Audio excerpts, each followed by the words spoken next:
High there. Tense কি? Tense মনে হয় আসলে অনেক কঠিন, তাই না? ছোটবেলায় আপনারা যখন স্কুলে পড়ছেন অনেকেই হয়তোবা টেন্স নিয়ে অনেক সমস্যায় ফেস করছেন।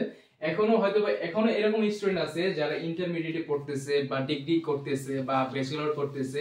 এখনো এরকম অনেক স্টুডেন্ট আছে যারা এখনো টেন্সের সঠিক প্রয়োগটা করতে পারে না। আচ্ছা, টেন্স কি? টেন্স কাকে বলে? শর্টকাট, টেন্স হচ্ছে কালের বিবর্তন বা সময়ের পরিবর্তন। এক কথায় কালের বিবর্তন বা সময়ের পরিবর্তনকে টেন্স বলে। এখন টেন্স কত প্রকার? টেন্স হচ্ছে তিন প্রকার। এটা হচ্ছে প্রেজেন্ট টেন্স বর্তমান কাল, পাস্ট টেন্স অতীত কাল এবং ফিউচার টেন্স ভবিষ্যৎ কাল। এখন এই প্রত্যেকটা টেন্সকে আবার চার ভাগে বিভক্ত করা হয়েছে। যেমন প্রেজেন্ট টেন্স কে বিভক্ত করেছে present indefinite, present continuous, present perfect এবং present perfect continuous. Past tense কে অনুরূপ ভাবে past indefinite, past continuous, past perfect এবং পাস্ট পারফেক্ট কন্টিনিউয়াস। আবার ফিউচার টেন্স কে future indefinite, future continuous, future perfect continuous.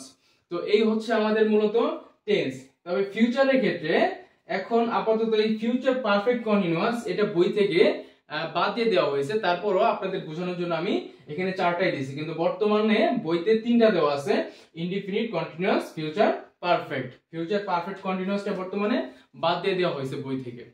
তো এখন একসাথে যদি আমি 12টা বোঝাইতে যাই তাহলে ভিডিওটা অনেক লং হয়ে যাবে।